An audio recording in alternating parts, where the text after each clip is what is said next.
But that's cold how they all stuck together when you said what, Jackson? When they kicked them out, they stuck together. That was dope. Kept in touch, hit each other back up.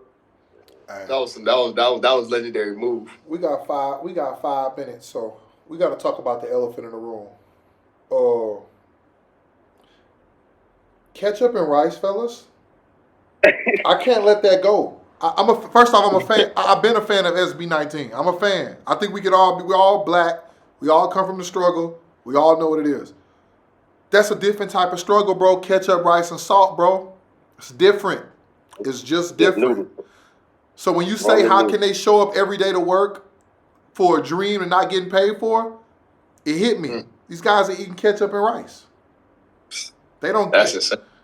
They're gonna make it. They're gonna win. They're gonna win every time. Had no choice. Had no choice. Well, y'all ever had welcome back to the React Room. We got Brandon and AJ back in the building. What's up, my good people? Peace up, A-Town down. Toxic Tuesdays. Toxic Tuesday. Taco Tuesday, Toxic Thursday, whatever you want to call it. We here. Jackson, you multicultural. You familiar with Filipino music, aren't you? Yeah. What about you, Brandon? You ever heard Filipino music? No. You're not familiar with SB19, Flow G? Not at all. Oh, that's disappointing. Well, don't worry. Dom's here to say today. We're gonna learn about SB19. This is what some people call them. They call them the Filipino BTS. That's what some people call them based on how they came up. You know what's crazy? They started off in K-pop. They were with a K-pop. They were with a K-pop label, and then something happened. Then after something happened, they had to go. They went back, and then they couldn't use the name, and then somehow they bought the name. But it was a whole little story about that. But we're gonna watch a little intro into them, a little docu, if you wanna say that. So this is the intro. When you hear the words pop music and the best boy band, who comes to mind? What if I told you that the most overlooked boy group in our generation might be these guys?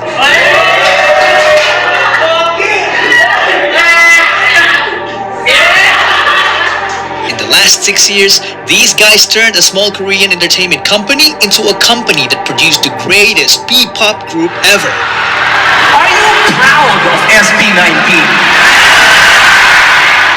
And you don't accomplish that without making a few enemies. K-pop. Sino pala sila? K-pop pangit. Some of them coming from unexpected places. Pinay ba to? Parang may ginaya. But behind the group are 5 driven men who were about to transform what was once a laughingstock genre in music into the fastest growing genre of the world. Ever since we had this goal, and not just for us, but for the entire industry. Feeling ko hindi pa natin nakukuha yung recognition na dapat para sa atin. Between disbanding before they even debuted, all hope is lost parang noong time na yun. Becoming industry outcasts and getting bashed by their own countrymen. Baka magkaroon tayo ng grupo na hindi naman mangkataasan ng tangos ng ilong. Para talagang original. Oo.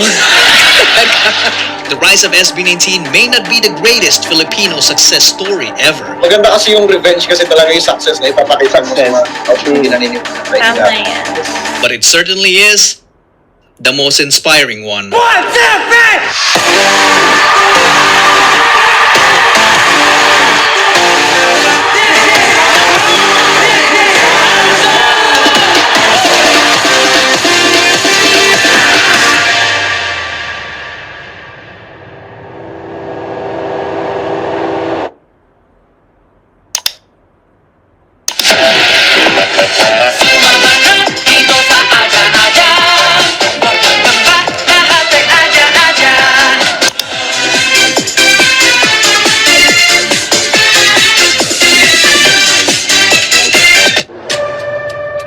This is called Triple, a group of talented performers and comedians from Korea you've probably never heard of.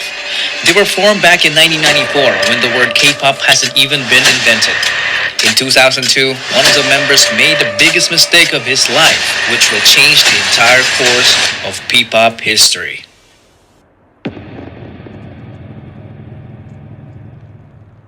That member was Jong Song Han. It all started when he left the trio in 2002 to become an entrepreneur. Cult Triple became Cult 2. Most of their fans thought that Songhan's decision was a huge mistake because the remaining members started racking up different awards in the entertainment industry. If he only stuck around, he would have gotten those awards too. But this man's decision was final. He used all of his savings to build an event organizing company called ShowBT Entertainment. Today we know him as Tatang Robin. Fast forward to 2015. The fight of the century just happened. One Direction's Drag Me Down was all over the radio, and Big Bang was the biggest K-pop boy group, while P-pop has top one project. Chances are, you have never heard of them. But somewhere in Makati, Philippines, an audition was held. Tatang Robin was looking for young talents who would be part of the package of their service as an event organizers. Talents who can perform on their own but can also serve as backup dancers and singers to their main performers. One of the main attractions of the SAT audition was if you're good enough, you might just debut as a member of ShowBT's first ever P-pop group to undergo a Korean-style training. Filipinos don't get opportunities like that so often, so I'm gonna stop for a second. Ain't that crazy? Thought I was in the move. Yeah. but ain't that crazy? For one, you know, P-pop is just Filipino pop. You know how they got J-pop, Japan pop, K-pop, Korean pop. It's crazy to me how in America it's just called pop. But they just, every country just put their letter in front of it. And it's like, it could be because I guess it's weird because I got to explain it because it's not a genre. They treat it as a genre. That's why I think this is funny because it's not really a different genre. It's more like what they call it, an industry. But you'll have your own P-pop playlist. You'll have your own K-pop playlist. You'll have your own J-pop playlist. I'm pretty sure if Russia got their own pop, you'll have your own R-pop playlist and stuff like that. But it's like, all of this is pop. But it's not an industry. But it's like, it's an industry. You can't, I don't see how they get away with it in other places because it's not, it's still pop. But it's like, you taking away all of the international stuff and say, no, this is only for this country. Which is like, I think it just goes to, it's their language. So they just put it like, all right, Japanese pop. Right. Because it's like, that's all it is. It's still pop. But it's not, you know, but the crazy part is if you listen to them explain it, most people tell you like, no, it's not a genre. It's an industry, like based on like you can rap, sing, dance, all of that's considered in the pop. If you have let's say you have a rap group, they're gonna be in K-pop. They're not gonna be in a special genre like Korean rap. You know what I'm saying? It's just gonna be all in there. But yeah, I was just throwing that out there because when they keep saying P-pop, a lot of people don't know that, like, nah, that's Filipino pop. And it's crazy how Korea always, you can tell Korea the biggest one of all of these Asian music industries because they're always in another country. They're in Thailand, they're in the Philippines. But I don't know, bro, because you know, like, you've been a lot of places, you've seen a lot of countries, they'd be like, all right, they got the rap, they'd be like when I was marketing, it was like, oh, you want to hear some Moroccan rap? You know, you want to hear some Japanese rap? And so it's like, it's just, but it's hip-hop. Like a subcategory. But it's hip-hop. Like, if you think about it, if you go I don't know. It's just how they produce, you're saying because of the language. What I'm saying is, if you go to Morocco and they say you want to hear Moroccan rap, they're basically saying, do you want to hear rappers who are rapping in the Moroccan language? That's all they're saying. And if you go to their list, it's gonna say rap and hip hop on their thing. Even if it says Moroccan rap on a sign, if you go to the actual music, it's gonna say rap and hip hop in Morocco. But they don't have it like it's not gonna be its own industry. It's not gonna be like MR rap or M rap. But I think that's because if you in America, if you go and be like, I want to listen to this, you're going to be like, I'm not listening. Like, a lot of people not listen to it because they can't understand it. Right. But if you go to these different areas, you're going to be like, all right, I can understand this because this is my natural language. So this is our rap, and then you have American rap, or then you'd be like, all right, well then you have Japan rap. So if that's the case, why do people listen to English all over the world then? They do. They gonna call us on A-pop. Thank you. You're proving my point. That's like us saying this is A-pop, and none of you can ever be in this playlist except America. You see what I'm saying? We don't do that. Only in America is where you can find these different things without rules. But rap, you did a reaction to Sky Is Your God. He's not gonna be in no American rap genre like a list. Yes, he will. If that song was big enough, around the world, you think so? I just watched BTS do it. They just had a whole song in Korean. That was after some time though. I watched Blackpink do it. No, but you can, if the song. What I'm saying is, if the song is big enough, it doesn't. I get what you're saying. What you're saying is they need the extra help, but that doesn't matter in the real world because I'll give you another example of that. That's like in sports. You could go to the NBA and there's no limit on foreigners. But if you go to every other country, there's a limit on how many Americans you can have. Why is that? Because we need to have an advantage because your league over there is so big and so good that the only way this league is going to be successful in this country is if we can limit. Because think about if you had countries with unlimited foreigners. Imagine teams in Spain and you would have 10 Americans on every team in every league. Yeah, it won't be no local players. Think about if in every country, if we said this is A-pop and no one's allowed to be played in America but these songs. Only Americans are allowed to be played. That would stop anybody from, you see what, that's the only point I'm making. I'm not tripping on, I'm just saying, I just find it funny that everybody can take their own genre and do their own thing with it, but America just kind of like, when it comes to sports or it comes to music, we like, nah, it's a free fall. But everybody else like, nah, we're gonna have some rules to this. We're gonna have some rules to this. I got you. Let's get back to it though. That was interesting. The talents applied, but only 30 made it as trainees. They were initially called the ShowBT Musical Gala Team, but then later dubbed as Nara, which in Korean means country and also happens to be the national tree of the Philippines. If you're a fan who is deep into the P-pop scene, you would recognize some of the future P-pop stars, but one of the most notable ones is this guy. On the first day of training, one guy stood out because he was just alone standing awkwardly in the corner. Nung una, ang weird niya po, nagsasalita mag-isa. He was facing the wall and making hand gestures as if he was rapping in front of it. Nakatayo siya sa gilid, biglang gagano. Sabi ko, anong ginagawa na? Nagre-ritual ba ta sa gilid? That guy was John Paulo Nasa. He always wanted to be a performer. As a young dreamer, he joined several competitions as a soloist and also as a member of the K-pop dance cover group called PHP. In training, he was the guy who shows up early and leaves late despite juggling a full-time job as a data analyst to help provide for his family. He was selected due to his undeniable diligence and leadership qualities. He is known to have critically acclaimed songwriting ability. Some of my sources even said that he had already written dozens of songs at this time.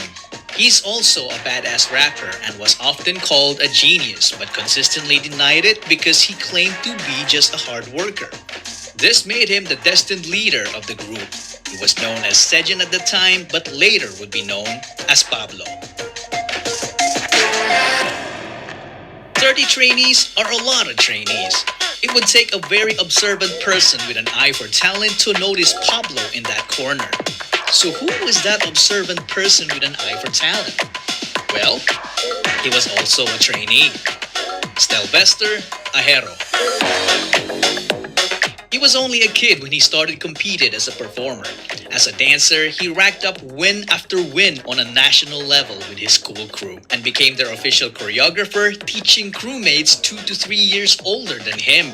He later joined a dance crew called Seon and went on to win international titles. Stel obviously worked so hard. Amidst his studies and competitions, he also worked part-time as a McDonald's service crew and teaching dance to kids with special needs. There was a point that he worked too hard that he wound up in the hospital. His poor health caused him to lose his earnings and nearly his life. Fortunately, he was able to recover. This made him the obvious choice to become the choreographer of the group. But little did they know that dancing wasn't his only talent. As a kid, he joined the school choir to become the only male soprano and only improved as he gotten older. He easily became the main heavenly voice of the group because his vocals were just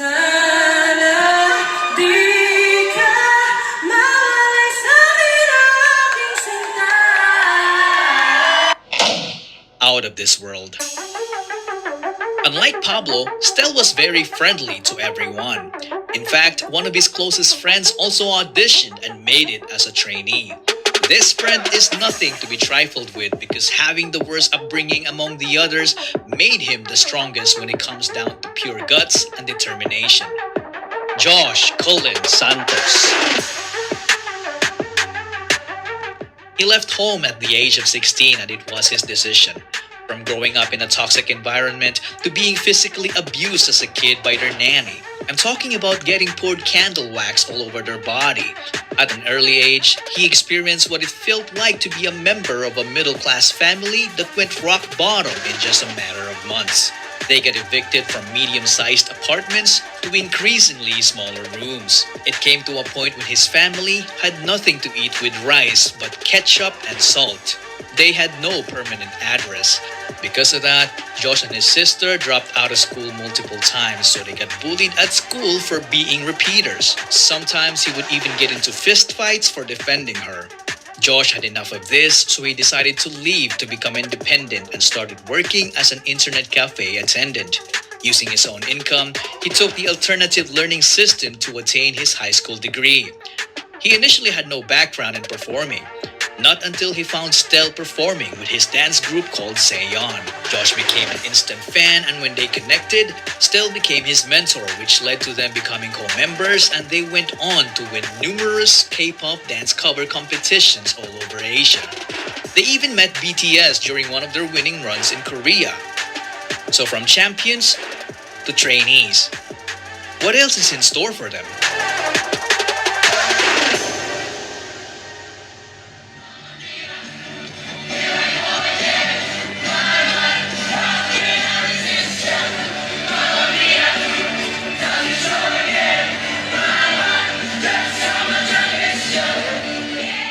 From then on, their lives became all about performing in small events and training. We had one mentor when we were training. Tapos, more on personality development siya. Tapos, presenting ourselves on stage. We had no idea that the Korean-style training they went through It's far, far from what they've been doing sa Korea. was nothing but a mere marketing strategy. But yung skill-wise, parang ganun. We were left on our own. Say what?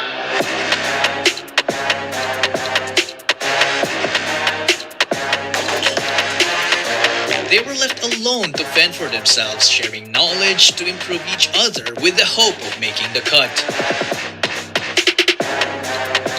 Some sources told me that Pablo had to record some of their vocal sessions to effectively coach his co-trainees. All of that without salary. This went on for roughly a couple of years, and I don't know about you guys, but this for me sounded kind of brutal. It's not easy to keep doing the same thing over and over and over again without any form of guidance. They were also kept in the dark about their debut date. So frustration started brewing until it reached the point when it only took one trigger to call it quits. On one seemingly normal training day, all trainees were already in the studio, except for Josh. On the same morning, the train broke down. nasira MRT during that time. Nasira yung MRT. Sinuspindi ang operasyon ng MRT dahil sa power outage. It wasn't really an accident, but this would still worry anyone, especially the trainees, because it's highly unusual for Josh to miss training. Later that morning, Josh arrived. His co-trainees felt relief because Josh turned out to be safe. You would think that their company would react the same way, right? Wrong. They decided to terminate his training. Na-late ako, tapos tinanggal ako. That was the trigger. Doon tinanggal po ako, nag-quit din yung mga grupo ko. Nag-quit din sila kasi parang naging trigger na point na kung tatanggalin mo si Josh. Umalis kami sa grupo. Ganun mo lang kadali itapon yung lahat ng efforts and passion tsaka dreams namin. ShowBT had two choices, to keep all trainees or to keep no trainees. The company chose the latter. Everyone left except for Stel. Parang si Stel lang yung naiwan po nun talaga sa training room. Tapos talagang down na down lahat. Si Stel natira kasi doon during that time. Stel set aside all his frustration and remained focused on his goal, while Pablo was devastated. All hope is lost parang noong time na yun. In Josh's case, we can only imagine the pain he must have felt to have been booted out of his dreams. Days passed, everyone still feeling down about that incident. Then Pablo's phone receives a message. Brother, bumalik ka na, brother. It was Josh. Out of all the trainees, the guy that got sent packing was the same guy who actively convinced everyone to continue chasing their dreams. Perhaps this was the sheer guts and determination from his life experiences in full display. Pablo hurried back to the studio to find Stel alone. But not for long. Josh came back next and took the initiative to convince the company to have them back. Pumunta lang po ako doon at syempre kung kailangan na makiusap. So back to training, they went. Hindi na lang magkahiwala ng grupo, pero bumalik sila kasi hindi nila ako inuwan. There was only 3 of them for a while. Then a few other trainees started coming back. So ShowBT put together a talent workshop to get more talents to keep the business going. This was batch 1. This was batch 2. Target locked. Justin de Dios. He got scouted right away because he was a very good-looking guy and already was a decent singer and dancer. When he joined, he immediately saw a familiar face in Josh. You look familiar. As do you. Apparently, Josh told Justin about the workshop because the two already had a stint performing together in a dance cover group called Zero to Hero. So Justin as well wasn't new in the world of performing. He auditioned to be a part of the televised Pinoy boy band Superstar, but he didn't even make it to the live auditions. Perhaps it was fate. That group is nowhere to be found today. Justin obviously deserved better. He went on to finish his college degree in multimedia arts while training, which earned him a filmmaking skill that would prove very crucial to their success in the future. Ain't that crazy, bro? The train break down and they be like, yo, they give you the boot because they, you know what I think? Boot, bro, because the train, that ain't, you can't control it. That's not real. Cutthroat. That's not real. Cutthroat. That's not real. I know what happened. This company was going bankrupt. I already heard about this company. This company was going bankrupt, and they didn't really have money like that. Because you got to think about it. We already know the 3 top companies in Korea at this time was like, it wasn't even Hybe at the time around this time, even because this is the early stages of BTS. So I'm thinking it was SM Entertainment, JYP, and YG. Those were that was the big 3. So this company was probably like because they said the dude funded this out of his pocket. So I'm guessing like they were, because if you think about it, you heard what they said. I was paying attention. They were saying like they were just training, wasn't getting paid. No promise of when they was debuting. They working for years and years. Bro, hey, that's crazy. We working for years with no income. That's crazy. With no income. That's crazy. They're showing up, practicing, and nothing to show for. And I'm basically showing up for free, and the train breaks down one day. I get there, everybody's like, yo, I'm happy to see you, bro. We thought something happened to you, and they're like, oh man, you fired for being late.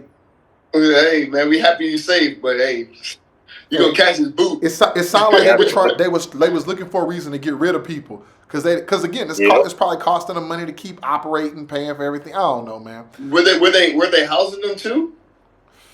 Most of the time when you're a trainee, you do, but they couldn't have been if he caught the train there. They couldn't have been. They ain't have money to house. Yeah, that's true. Yeah, they ain't have no money to house them. That's crazy. That's true. Yeah. Boys working at McDonald's, all type of stuff, man. It's cutthroat. Hey man, it's cutthroat, bro. Hey, I'm not saying like, first off, is it not crazy how other countries like, bro, that's a grind. Filipinos a grind. I know a lot of people, Filipinos, and I know a lot of people, they tell me like Dom, it's a grind living out there. If you coming from most of the time you coming from the bottom. And there are people who are okay well off, but I'm just saying it's a different level of grind. They said ketchup and salt. Yeah, on the rice. Get through salt. I said, come on now. Let's be real. We're talking about noodles and Cheerios with no sugar, like plain Cheerios. Like that's ketchup and rice with salt. And salt. Hey, we're gonna get it's only 5 minutes of we're gonna get back into it, but wow. With Justin on board, this completed their prototype boy group. It's composed of Justin, Pablo, Stel, Josh, Zeno, Kurt, and JP. They did multiple test runs leading up to their entry to Pinoy K-Pop Star 2017. They performed B-Day by Icon in an epic fashion, but they didn't win. At this point, ShowBT seemed to have hit a roadblock. The group felt like something was missing. I don't exactly know what happened to Zeno, Kurt, and JP. They either quit or ShowBT felt the need to let go of them and get someone who could take this already great group of guys and push them to achieve the next level.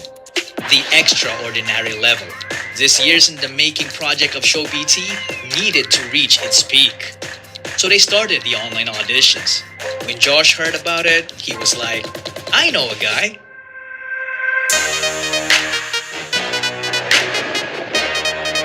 The guy he was talking about was a pain in his butt because their groups have clashed multiple times in their early dance competitions and their battles were always neck and neck. That guy's name was Philip John Suson. He was such a specimen. He was so naturally gifted that excelling in sports looked like a walk in the park for him. He grew up in the church under the care of his grandparents. He was an artistic kid, so he was active as an editorial cartoonist in school. Nobody taught him how to play musical instruments. He taught himself by just listening to the music, so he ended up becoming a southpaw guitarist, but he later then fixed it as he learned more. He was also a gifted singer as a kid. Every time there was a family gathering, he was always forced to sing karaoke by his relatives. But when he hit puberty, he lost confidence in his voice because he could no longer hit high notes. But his confidence came back after being mentored by Pablo, who taught him how to harness his unique low voice that seemingly sounds like it came from the underworld. Hey. No rush, I can do this all day. No rush. When it comes to dance, he didn't know he could do it until he was forced to in order to get good grades during their school intramurals. After discovering dance, he transformed from a guy who didn't know it to someone who can fly. Because of his raw talent, he ended up teaching dance to the entire school and continued on to join the dance group called Amigo 7, a would-be rival of Josh and Stel's crew, Seyon. It quickly became a reverse if you can't beat them, then join them kind of deal. So Josh recruited Ken. But there was a problem. He was hundreds of islands away and didn't have the money. What did Josh do? He shelled out for his plane ticket. With nothing else to lose, Philip went and left his previous life in the countryside. He then trained with the boys and officially debuted with them as Ken, the main dancer, the bass vocalist, and the lead rapper of the group. One thing to note is that they were an unlikely bunch because they wouldn't have met each other if Tatang Robin stayed with his already successful group in Korea. Justin didn't make it in his first audition, so he almost didn't try again until Josh told him to do so. And Ken wouldn't even have the opportunity to join if the ShowBT trainees didn't come back after that quitting incident. And that, ladies and gentlemen, is the butterfly effect. When a small and seemingly insignificant occurrence has a rippling effect through time, leading to a consequential event sometime long after the initial event. Or as Google would put it, the phenomenon whereby a minute localized change in a complex system can have large effects elsewhere. Tatang Robin's so-called mistake back in 2002 led to forming the future P-pop Kings. In 2018, SB19 was formed. The name of the group was carefully picked. The number 19 is the sum of Korea and the Philippines country code digits, 82 and 63. So 8 plus 2 plus 6 plus 3 is 19. If you subtract both numbers, you also get the same result. SB doesn't only mean ShowBT. It is also about their ultimate goal for Pinoy sound to break into the music industry, which is fearlessly represented by this phrase: Soundbreak.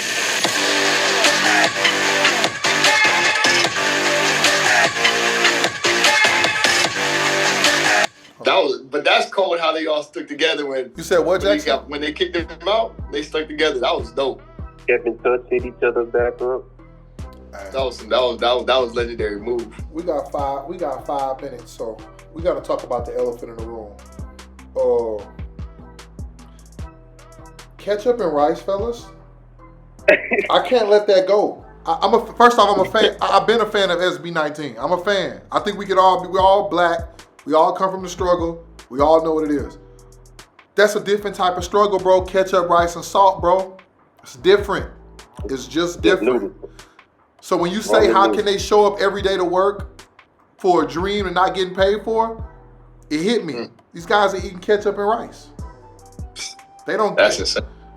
They're gonna make it. They're gonna win. They're gonna win every time. Had no choice. Had no choice. Well, y'all ever had an I wish sandwich? Definitely. You know how many times I putting bread together and just ate it and just pretended it was stuff there? A lot. Bro, it was a point where I was eating Gatorade powder with Ritz crackers. I wish I had a sandwich. It's different. It's just different. But I wish I had a meat on my sandwich. Whoa. Yo. Yo, that's crazy. But anyways. Control yourself. Control yourself. Back to them. I don't know, because this is a different. From this video, it's multiple parts in this. So I do know that they're not with that company anymore. That is what I do know. So as much as he said that dude got them together, he fumbled a bag because they're by themselves now. But I guess it's like multiple parts to that. I guess we can go through multiple parts later, but overall, SB19, the next time we review them, we're going to go into the music so you can hear some of it. But they got some really, really, really good stuff. I reviewed a lot of their stuff. They got some really, really good stuff. It's just like, you see they ran into BTS too.